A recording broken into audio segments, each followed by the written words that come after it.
తండ్రి కుమార పరిశుద్ధాత్మ త్రియేక దేవునికి మరొకసారి కృతజ్ఞతలు స్తుతులు స్తోత్రాలు కలుగును గాక. ఆమేన్. Happy happy Christmas. Merry merry Christmas. బోలో యేసు మహారాజుకి, రాజుల రాజుకి, త్వరలో రాబోతున్న యూదా గోత్ర కొదమ సింహానికి. హల్లెలూయా. ప్రియ దేవుని బిడ్డలారా, 2024 సంవత్సరం ముగించుకుంటూ ఉన్నాం.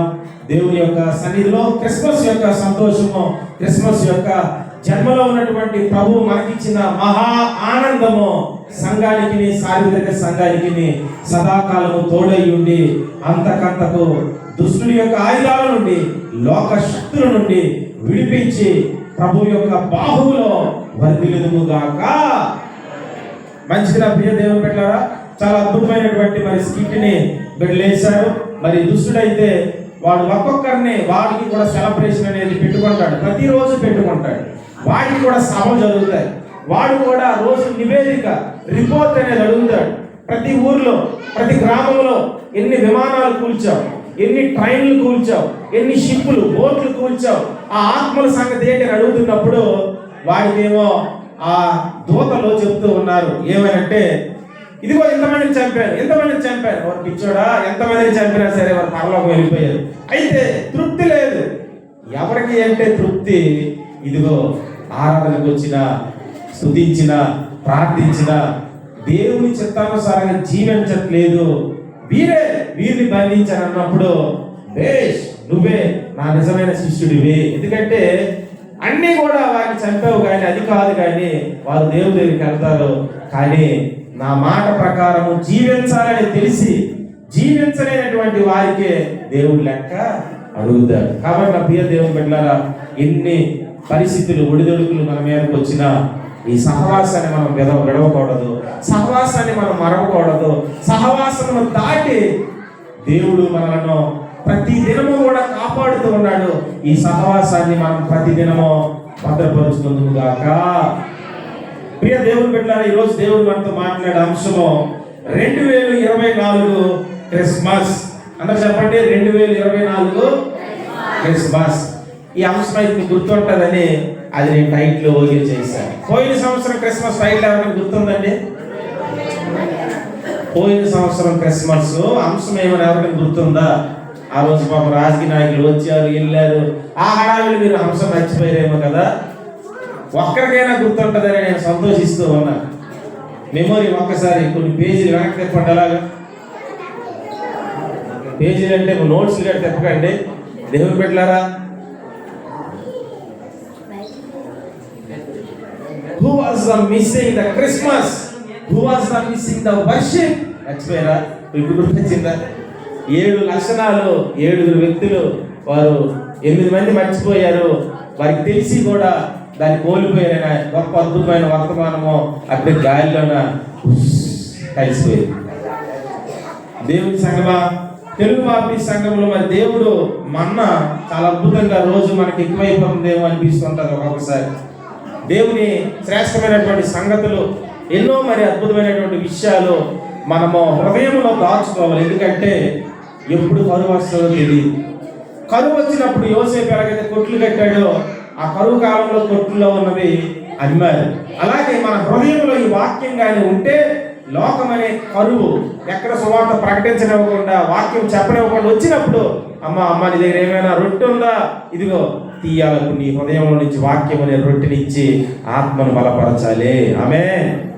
దేవుని బిడ్డలారా, కాబట్టి 2024 సంవత్సరంలో ఈ క్రిస్మస్ అనేటువంటి అద్భుతమైనటువంటి పండుగలో మనము ఉన్నాం. Christ and mass, Christmas. ఈ క్రైస్ట్ అనేటువంటిది అభిషక్తుడు. దేవుని బిడ్డలారా, ఇది గ్రీక్ పదం నుంచి వచ్చినటువంటిది. మాస్ అనేటువంటిది ఆరాధన.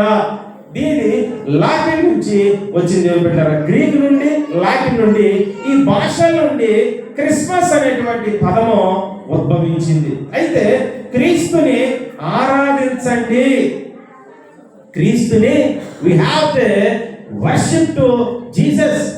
యేసయ్యను మనం ఆరాధించడానికి క్రిస్మస్ అనేటువంటి అర్థము. ఈరోజు యేసయ్య పుట్టాడు అనే మాట అసలు జీర్ణించుకోవటం, డైజెస్ట్ అవ్వడం చాలా కష్టమైన పదం అది. ఆయన పుట్టడం ఏంటండి? యేసయ్య పుట్టడం ఏంటి అసలు? Is almighty God, omega, alpha, నేను ఉన్నవాడను అనువాడను. ఎంత భయంకరమైన దేవుడు తెలుసా? ఆయన పుట్టడం ఏంటి? ఆయనకి జన్మ ఇవ్వడానికి ఎవరికైనా శక్తి చాలగలదా? గర్భంలోన ఆ యొక్క ఇద్దరు బిడ్డలే రెస్లింగ్ ఆడుతుంటే రెబ్కా ఏమో భయపడిపోయింది కదా, కనలేక బెనోని అనుకొని మరొకరు చనిపోయింది కదా. మరి అటువంటి సృష్టికర్తైన దేవుణ్ణి, ఆ శక్తిని ఎవరు కంట్రోల్ చేసుకోగలరు? ఆ గర్భంలో ఎవరు ఆ గర్భంలో ఇమ్మడగలరు? ఒకసారి ఆలోచించగలమా? ఆయన యొక్క శక్తి ఎటువంటిది? ఆయన భయంకరమైనటువంటి శక్తిని ఎప్పుడైనా నీ వ్యక్తిగతంగా నువ్వు ఎన్కౌంటర్ అయ్యావా? ఆయన శక్తికి నువ్వు ఎప్పుడైనా హ్యాండ్స్ అప్ అన్నప్పుడు గన్నుతో చెప్పేటప్పుడు పోలీసులు దేవుడు పెట్టారా చేతులు పైకెత్తినట్లుగా దేవుడు నిన్ను సంధించినప్పుడు నువ్వు నిజంగా దొరికితే అదే నిజమైన క్రిస్మస్. ఆమేన్. చాలాసార్లు ఆత్మకు దొరికిపోయాను, చాలాసార్లు ఆత్మను దాటి వెళ్ళలేకపోయాను, చాలాసార్లు ఆత్మ ఆయన సన్నిధిలో బంధించి ఉన్నది, చాలాసార్లు ఈ ఆత్మ ఆయన చిత్తం వైపునకు తీసుకువెళ్తూ ఉన్నది, చాలాసార్లు ఈ ఆత్మ ఆయన యొక్క ఉద్దేశం ఏమై ఉన్నదో అదే ఈ భూమి మీద నెరవేర్చాలని ఆశపడుతూ ఉన్నది. ఆమేన్.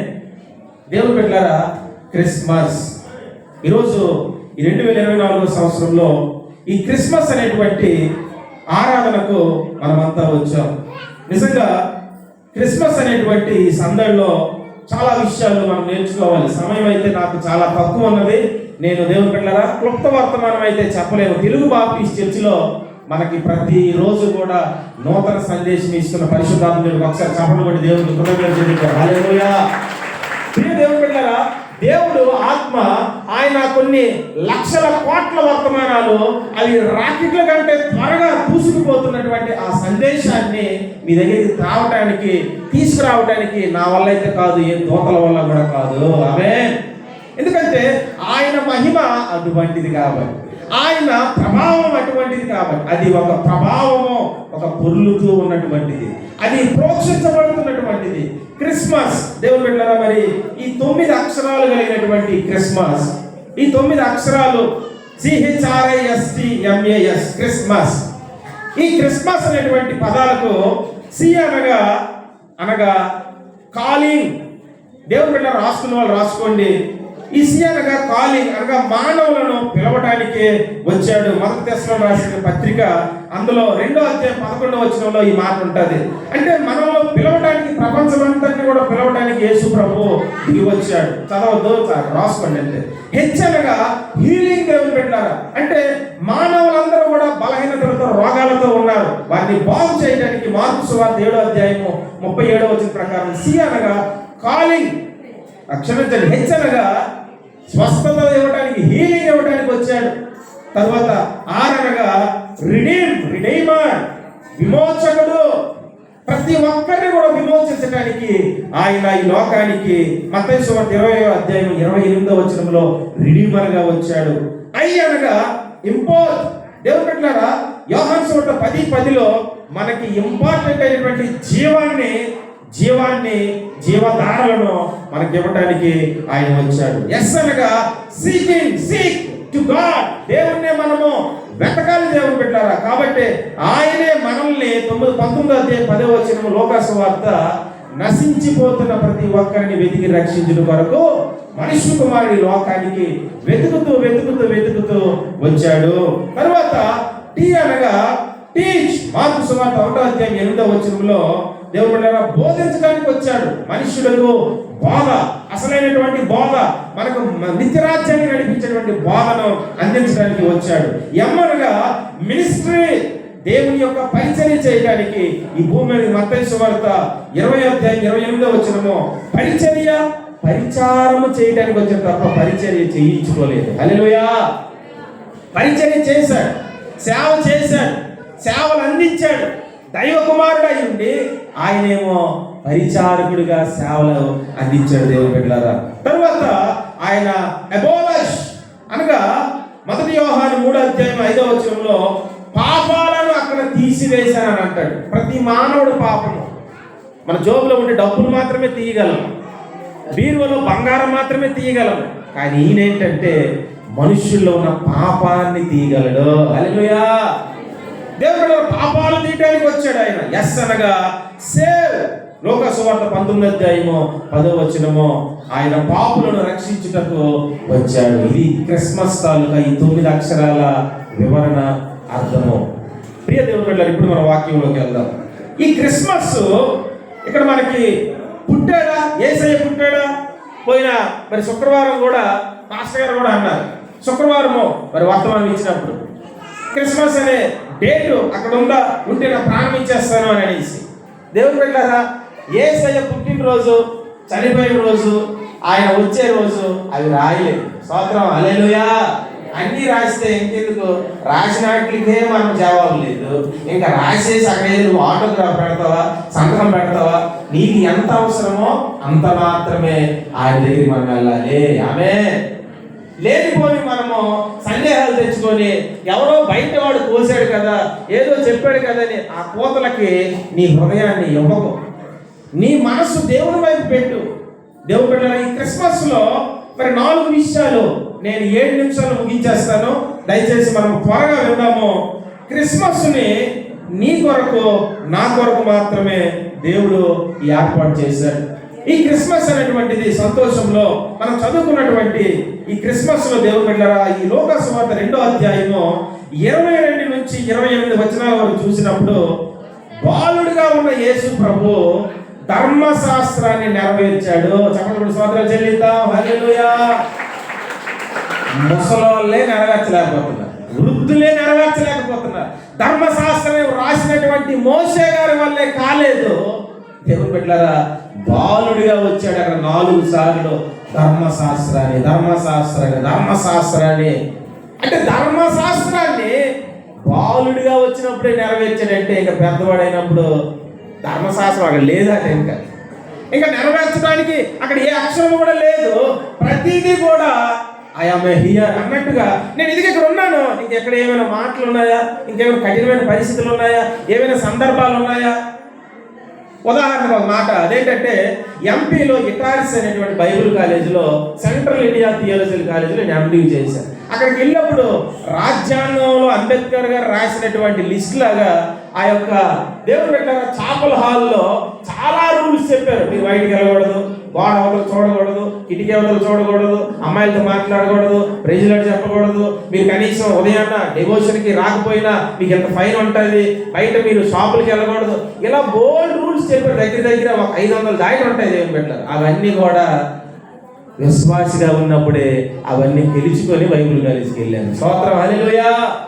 అంటే మనము బయట ఎప్పుడైతే అవన్నీ పాటిస్తామో, చేస్తామో, కఠినమైనటువంటి పరిస్థితుల్లోకి వెళ్ళినప్పుడు కూడా అక్కడ ఎంత పెద్ద రూల్స్ చెప్పినా, ఎందుకంటే మన లోపల ఉన్నాయి కాబట్టి ఆ రూల్స్కి మించే శక్తి నీలో ఉన్నప్పుడు ఇంకా ఏమైనా చెప్పండి అయ్యా, పాటించలేని ఏమైనా ఉంటే పరిశుద్ధత కోసం ఏమైనా చెప్పండి, ఇలా ఉండాలి, పరిశుద్ధతలో ఎలా ఉండాలి, ఆ మెట్లు చెప్పాలండి, అది కావాలని ఎదురు చూస్తే అంత భౌతికమైనటువంటి సెక్యులర్ రూల్సే. ప్రియదేవుని బిడ్డలారా, యేసయ్య దగ్గరికి ధర్మశాస్త్రాన్ని ఈ భూమి మీద నేను కాదు కదా, నువ్వు కాదు కదా, దేవదూతలు కూడా నెరవేర్చలేవు. హల్లెలూయా. ఒక్క యేసయ్య ఒక్కడే ధర్మశాస్త్రాన్ని నెరవేర్చిన గొప్ప మగధీరుడు. ఆయనే నిజమైనటువంటి లోకరక్షకుడు. దేవుని బిడ్డలారా, అద్భుతమైనటువంటి దేవుడు. ఆమేన్. ఈరోజు ఆయనలో మనం ఉంటేనే ఈ యొక్క మొదటి క్రిస్మస్ నీ కొరకు, నా కొరకు దేవుని సంగమా ఆయన నెరవేర్చాడు బాలుడిగా ఉన్నప్పుడే. తర్వాత 2వ అధ్యాయం అందులోనే మనకు ఆ చరిత్రలోకి వెళ్ళాలి. దేవుని బిడ్డలారా, చరిత్ర చాలా చాలా గ్రంథాలు ఉన్నాయి. ఈరోజు మనకు చరిత్ర బైబిలే సరిగ్గా తెలియదు. ఇంకా చరిత్ర మనం ఎప్పుడు వెళ్తాం, ఎప్పుడు ధ్యానిస్తాం, సమయం మనకు ఎప్పుడు దొరుకుతుంది? అసలు బ్రతికున్నప్పుడే ఈ జీవ గ్రంథం కోసం మనం ధ్యానించినప్పుడు, అందుకే దివారాత్రులు ధ్యానించేవాడు దరిద్రుడు అన్నాడా, ధన్యుడు అన్నాడా? చాలా మంది మరి చాలా దరిద్రమైనటువంటి జీవితములుగా ధ్యానించలేని వారందరూ దరిద్రులే. ధ్యానించువాడు మాత్రమే ధన్యుడు.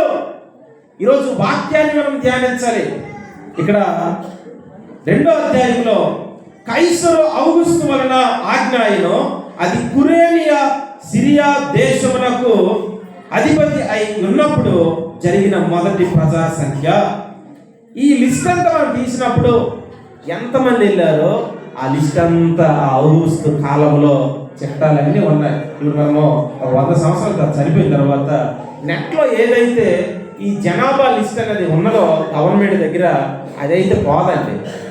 మన ఇంట్లో ఉన్న ఫైల్ పోవచ్చు, కార్డులు పోవచ్చు, ఏవైతే లామినేషన్ చేసుకొని భద్రంగా ఉంచామో అవన్నీ కూడా ఎగిరిపోవచ్చు. కానీ ఏదైతే డిపార్ట్మెంట్ పరంగా వెళ్తూ ఉందో అది ఎప్పుడు కూడా దేవుని బిడ్డలకు తొలగిపోదు. ఆధారాలు దాన్నే చరిత్ర అంటారు, హిస్టరీ. ఇలాగే యేసయ్య కోసం చాలా చరిత్ర ఉన్నది, చాలా హిస్టరీ ఉన్నది. కాబట్టి మనము ఈ యొక్క సువార్తను, ఈ క్రిస్మస్ రెండవదిగా నమ్మాలి. 1వ అధ్యాయము 20వ వచనం. 1వ అధ్యాయము లోక సువార్త 20వ వచనం. మరియు నా మాటలు వాటి కాలమందు నెరవేరును. నీవు వాటిని నమ్మలేదు కనుక ఈ సంగతులు జరుగు దినము వరకు నీవు మాట్లాడక మౌనమై ఉండుమని అతనితో చెప్పెను. ఇక్కడ చూసారా, సంవత్సరాలు ముగింపు చాప్టర్ జకర్యాకు వచ్చింది. ఆరాధన చేయడానికి చర్చిలోకి వెళ్ళి ధూపం వేస్తున్నప్పుడు గాబ్రియేలేమో కుడివైపు వచ్చి నిలబడ్డది. జకర్యా, ఇదిగో నీకు ఈ ప్రవచనం అనేది, నీ భార్య నీలో నుంచి ఒక అద్భుతమైనటువంటి దివ్య సుందరుడికి సువార్త ప్రకటించే ఒక కేక, అరణ్యంలో ఒక కేక. ఆయన యోహాను. ఎవరు? మా వంశంలో ఎవరైనా పేర్లు లేవే, అలాంటి ఎందుకు పడతాడు, ఎందుకు ఇలా జరుగుతుంది? ఇంత పెద్ద చరిత్ర ఉందా? తన భార్య కోసం మీద నమ్మకం లేనప్పుడు మరియ కోసం చెప్తే నమ్ముతాడా? ఒకసారి ఆలోచించండి. అతని ఇంట్లో జరిగేటువంటి చరిత్ర కోసం చెప్తేనే నమ్మట్లేదు, ఇంకా ఎక్కడి నుంచో వస్తున్నటువంటి మరియమ్మ కోసం చెప్తే జకర్యా నమ్ముతాడా? అందుకే నువ్వు నమ్మలేదు కాబట్టి ఈ కార్యాలు జరిగినంత వరకు ఈ పాయింట్. నీవు మౌనమై ఉండువు, మోగవాడమైపోదువు అంటున్నాడు. అంతే, మాటలు రావట్లే. ఇదేంటి అనుకోని బాగా ఎంత మరి నోటిని బాగా చాలా ప్రయత్నాలు చేస్తున్నాడు. కానీ దేవుడి మాటకు మనం నమ్మకపోతే దేవుని బిడ్డలారా కొన్ని ఆత్మ సంబంధమైనటువంటి స్వరాలు కూడా మోగపోతాయి. ఇప్పుడు మాటలను వాడచ్చు, భౌతికమైనటువంటి గట్టిగా నువ్వు శబ్దాలు చేయొచ్చు, కానీ ఆత్మ సంబంధమైన శబ్దము నీకు నమ్మలేదు కనుక కొన్ని కార్యాలు అవి జరగవు. దేవుని బిడ్డలారా, ఇక్కడ జకర్యా నమ్మలేదు. ఈ క్రిస్మస్ ముందుగా ప్రకటించే వార్తను నమ్మలేదు. ఈరోజు మన జీవితంలో ఇక్కడ చాలా వరకు మనం నమ్మాలి. సంఘంలో దేవుడు మాట్లాడుతున్న ప్రతి మాట మీద నీ ఆత్మను కుమ్మరించి నేను నమ్ముతున్నాను ప్రభా నువ్వు అనాలి.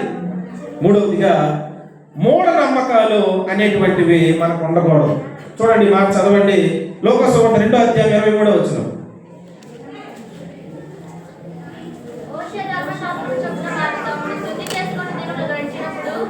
ప్రతి తొలిచూలు మగపిల్ల ప్రభువుకు ప్రతిష్ఠ చేయబడవలెను. 33 చదువు. 2:33. యోసేపును ఆయన తల్లియు ఆయనను గూర్చి చెప్పబడిన మాటలను విని ఆశ్చర్యపడిరి. సిమియోను వారిని దీవించి, ఇదిగో అనేక హృదయాలోచనలు బయలుపడినట్లు ఇశ్రాయేలు అనేకులు పడుటకును తిరిగి లేచుటకును వివాదాస్పదమైన గుర్తుగా ఈయన నియమింపబడి ఉన్నాడు. మరియు నీ హృదయంలోనికి ఒక ఖడ్గం దూసుకొని పోవునని ఆయన తల్లి అయిన మరియతో చెప్పెను. మరియు ఆషేరు గోత్రికురాలును పనియేలు కుమార్తెలైన అన్న అను ఒక ప్రవక్త ఉండెను. ఆమె కన్యత్వం మొదలు 7 ఏళ్ళు పెనిమిటితో సంసారం చేసి బహుకాలము గడిచినది. ఇక్కడ ఎవరమ్మ ఉన్నారు మందిరంలో? ఆషేరు గోత్రికురాలు అన్న. ఎవరమ్మా ఈమె? ప్రవక్తిని, ప్రవచనాలు చెప్పే. అంటే గృహిణియ, విధవరాలు చాలాసార్లు మనకి ఉన్న ఆచారం ఏంటంటే, విధవరాలు ఒక ఫంక్షన్కి వెళ్తే, అమ్మమ్మ నువ్వు పూలు పట్టుకోకు, పూలు వేయకూడదమ్మా నువ్వు, ఎందుకంటే భర్త చనిపోయాడు కదా, నువ్వు కానీ పూలు వేస్తే ఈ భర్త కూడా చనిపోతాడమ్మా. అమ్మమ్మ నువ్వు ఎదురుకు రాకమ్మా, నువ్వు ఎదురుకు వస్తే పిల్లి కంటే నువ్వే డేంజర్ అమ్మా. ఇదిగో ఇక్కడ ఎంత ఘోరమో చూసావా, ఎన్ని నష్టాలు జరుగుతాయో. చాలా మందికి ఈ భయంకరమైనటువంటి ఆచారం అనేది ఇంకా ఉన్నది. విలియం కేరీ గారు ఇన్ని సంవత్సరాలు ఈ బైబిల్ మనకు తర్జుమా చేసి కోనేటిలో చంపేవారిని, చిటిక మీద చంపేవారిని అనేకమైన సిద్ధాంతాల నుంచి విడిపించినప్పటికీ కూడా విధవరాండ్రులకి ఇంకా చాలా వరకు ఇంట్లోకి రప్పించాలంటే బయట వాళ్ళకి ప్రార్థన చేసి నూనె రాసి పసుపు రాసి ఇన్ని చేసి లోనకి తీసుకొస్తున్నారు. అంటే వారు బాప్తిస్మం పొందినప్పుడే, వారు రక్షణ పొందినప్పుడే వారిలో ఏముందంటే క్రిస్మస్ అనే శక్తి ఉన్నది. ఆమేన్. వాళ్ళు విధవరాలని నువ్వు అనుకుంటున్నావు. ఎవరు చెప్పారు విధవరాలని? భర్త చనిపోయాడు, భౌతికమైన భర్త, కానీ ఆమెకు పరలోక భర్త అనేవాడు ఉన్నాడు. చప్పటి సోదరులు చెల్లిద్దాం. హల్లెలూయా. ఇక్కడ సెంటిమెంట్గా ఫీల్ అయితే అన్న ఈమె భర్త కూడా కోల్పోయాడు.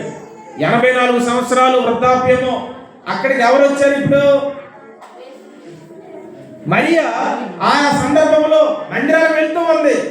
సిమియోన్ దగ్గరికి వెళ్ళింది, అక్కడేమో అన్న దగ్గరికి వెళ్ళింది. అమ్మమ్మ నువ్వెందుకమ్మ వచ్చావు? నేనేమో అమ్మ విధవరాలమ్మా, నా దగ్గరికి వస్తే నేను దీవిస్తే నీకు మంచిది కాదమ్మా, నీ గర్భం మీద చేయి పెట్టి నేను దీవించకూడదమ్మా అని అక్కడ డైలాగులు రాయలేదు. మరి మనం మాత్రం బోల్డ్ డైలాగులు రాస్తున్నాం. మనకి ఇంకా ఆచార పద్ధతులు బోల్డ్ ఉన్నాయి. ఆచార శక్తులారా యేసు నామములు విడిచిపెట్టి వెళ్ళి పోగాక. శక్తులు గద్దించాను, మిమ్మల్ని కాదు. దేవుని బిడ్డలారా, అవి మనకు తెలియకుండా వాక్యానికి విరుద్ధమైన కొన్ని ఆచారాలు కనబడుతున్నప్పుడు చాలా బాధ అనిపిస్తుంది. అయినా సరే ఆ ఆచారాల్లో మగ్గిపోతున్నటువంటి కొంతమంది మాత్రము ఇంకా అందులోనే ఉన్నారు.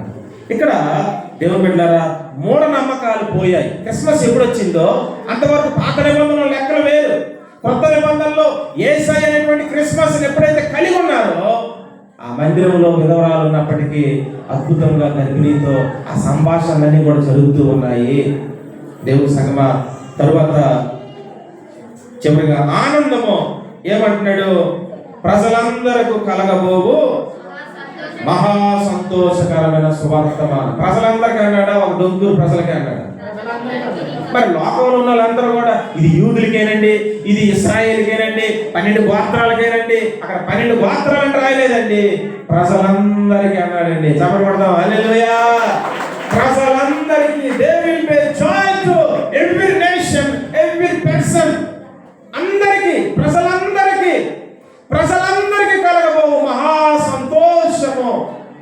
ఈరోజు ఈ సంతోషము యేసయ్యలో ఉన్నవారికి మాత్రమే కాదు, బయట ఉన్నటువంటి లోకంలో ఉన్న వారికి కూడా మహా సంతోషం. క్రిస్మస్ అనగా యేసు పుట్టడం వల్ల ప్రపంచమంతటికి సంతోషం వచ్చింది. ప్రియమైన దేవుని బిడ్డలారా, ఈరోజు యేసయ్యని పక్కన పెట్టి మన దగ్గరికి వద్దాం. ఆయన పుట్టాడు, అందరికీ ఆనందం వచ్చింది. ఈరోజు నేను పుట్టాను, నువ్వు పుట్టావు, ఎంతమందికి ఆనందం వస్తుంది? ఎంతమంది ఇంట్లో భర్త వల్ల భార్యకి ఆనందం, భార్య వల్ల భర్తకు ఆనందం, పిల్లల వల్ల తల్లిదండ్రులకు ఆనందం, ఇరుగు పొరుగు వారికి క్రైస్తవుల వల్ల ఆనందం, క్రైస్తవుల వల్ల సంఘానికి ఆనందం, సంఘానికి దేశానికి ఏ విధంగా ఆనందం అనేది యేసయ్య చూడగలుగుతూ ఉన్నాడు. ఈరోజు ఆనందం అనే దానికి అర్థము చెప్పగలుగుతూ ఉన్నామా? ప్రతిరోజు కూడా మూడీగా ఉండడం, ఏవో లోపల ఆలోచనలు పెట్టుకోవడం, ఏవో దుఃఖాలు మోసుకొని వెళ్ళటం, ఏవో గందరగోళాలు కలగటం. నిజమైనటువంటి క్రిస్మస్ లోపలికి వెళ్ళకపోవటమే. దేవుని బిడ్డలారా, మీరు చాలా జాగ్రత్తగా వినండి. ఎప్పుడైనా సరే పుట్టిన క్షణం నుంచి 6 సంవత్సరాల వరకు అదేంటంటే అది డిసిప్లిన్ టైం. పుట్టే పిల్లల నుంచి 6 సంవత్సరాల వరకు డిసిప్లిన్ అంటే దేవుని బిడ్డలారా క్రమశిక్షణ సమయం. 6 సంవత్సరాల నుంచి 12 లేక 13 సంవత్సరాల వరకు అదేంటంటే ట్రైనింగ్ టైం. 0 నుంచి 6 సంవత్సరాల వరకు డిసిప్లిన్ టైం, క్రమశిక్షణ పిల్లలకు నేర్పాలి. 6 సంవత్సరాల నుంచి 12 లేక 13 సంవత్సరాల వరకు ట్రైనింగ్ టైం, శిక్షణ కాదు అభ్యాసం. ట్రైనింగ్ అంటే 2 పదాలు ఉన్నాయి, ఇంకా దానికి నేను చెప్తాను. ఇదేంటంటే అభ్యాసము. ఈ ట్రైనింగ్ ఏంటంటే అభ్యాసం చేయించాలి. ఏదైతే శిక్షణ మనం ఇచ్చామో ఆ శిక్షణ యొక్క అభ్యాసం నేర్పించాలి. తర్వాత 12 లేక 11 నుంచి 18 వరకు కోచింగ్ టైం. ఎక్కడ సెక్షన్ అన్నమాట. ట్రైనింగ్ అన్నా అంటే ఇంగ్లీష్ కొంచెం ఫన్నీ కాబట్టి దేవుడు అంటారు కోచింగ్ అన్నమాట. వాడికి ఏంటంటే శిక్షణ ఇవ్వాలి, యవనస్తుడికి శిక్షణ ఇవ్వాలి 18 వరకు. 18 నుంచి ఇంకా చనిపోయినంత వరకు ఫ్రెండ్షిప్ టైం. హల్లెలూయా. అంటే మనం ఏంటంటే రివర్స్ 18 సంవత్సరాల నుంచి అప్పుడు మనం శిక్షణ ఇస్తారు, ఇప్పుడు కోచింగ్, ఇప్పుడు ట్రైనింగ్, ఇప్పుడేమో డిసిప్లిన్ అనమాట. ఆహాడేమో రివర్స్ అయిపోతుంది అర్థం. చిన్నప్పుడేమో డిసిప్లిన్ ఉండదు, చిన్నప్పుడేమో ట్రైనింగ్ ఉండదు, చిన్నప్పుడేమో కోచింగ్ ఉండదు. 18 తర్వాత ఆడికి అప్పుడు మనం ఫ్రెండ్షిప్ చేయాలి. 18 తర్వాత ఏమన్నా అని భుజం మీద చేసి వాడితో మన మనసులో ఉన్నది పంచుకుంటే అక్కడి నుంచి ఫ్రెండ్షిప్ అనేది ప్రారంభమవుతుంది. యేసయ్య ఆయన బాలుడిగా ఉన్నప్పుడు ఈ లక్షణాలన్నీ కూడా దేవుని బిడ్డలారా ఆయన కలిగి ఉన్నాడు. యేసయ్య కోసమో 3 గుర్తుంచుకోండి, 3 మూళ్ళు. ఈ 3 ప్రవచనాలు యేసయ్య కోసము ప్రకటించబడ్డాయి. ఈ ప్రపంచంలో నీ కోసం నా కోసం ఒక్క ప్రవచనం కూడా లేదు. స్తోత్రం, హల్లెలూయా. యేసయ్య కోసమే అదేంటో చూడండి, ఒకరు పుడతారు, ఆయన కోసం ఇవన్నీ కూడా పాత నిబంధనలో చెప్పబడ్డాయి. ఆ పాత నిబంధనలో చెప్పబడిన ప్రతి ప్రవచనము కూడా యేసయ్యే నెరవేర్చాడు. చెప్పబడతాం, హల్లెలూయా. ఆ ప్రవచనాలు 3300 దేవుని బిడ్డలారా 3 ప్రవచనాలను యేసయ్య కొరకు పాత నిబంధనలో ఏమైతే చెప్పబడ్డాయో, యేసయ్య కొరకు ఏ ప్రవచనం అయితే పాత నిబంధనలో రాయబడ్డదో ఒక్కరి కోసమేనండి. ఈ ప్రవచనాలన్నీ కూడా ఎక్కడ మనం చూసినా, ఎక్కడైనా ఫిల్లింగ్ ద బ్లాంక్స్ నెరవేర్చేదైనా రెడ్ పెన్ మీరు పట్టుకోండి, పాత ఓల్డ్ టెస్ట్మెంట్ పట్టుకోండి, కొత్త ఈ నూతన నిబంధన పట్టుకోండి, 2 కూడా పక్కన పెట్టుకోండి. రెడ్ పెన్తో నెరవేర్చడం ఏమైనా ఉంటే నాకు నాదే తీసుకొచ్చి మీకు అడగండి, నేను మీకు జవాబు చెప్తాను ఎక్కడ నెరవేర్చలేదు. దేవుని బిడ్డలారా ప్రవచనాలన్నీ కూడా నెరవేర్చాడు గొప్ప దేవుడు. అయితే ఈ క్రిస్మస్ ట్రీ అనేది అనుకుంటారు, క్రిస్మస్ ట్రీ ఎందుకు పెట్టాలని మీరు చదువుకోండి. ప్రకటన గ్రంథం 22వ అధ్యాయం 2వ వచనంలో అక్కడ జీవ వృక్షం అనేది ఉంటుంది. అది సంవత్సరానికి 12 కాపులు ఇస్తూ ఉంటుంది. అయితే ఈరోజు మన జీవితంలో అటువంటి కాపులు ఇవ్వాలి, అటువంటి దీవెనలు కలిగినటువంటి క్రిస్మస్ అందరి జీవితంలో అనుగ్రహించి ప్రభు మనను బహుగా వర్ధలింపు చేయుగాక. ఆమేన్. Happy happy Christmas, merry merry Christmas. దేవుని బిడ్డలారా బోర్డు వర్తమానం ఉంది, టైం నాకు లేక ఆశిస్తున్నాను. సరే అందరము నిల్చుందాం. కానుకలు మనము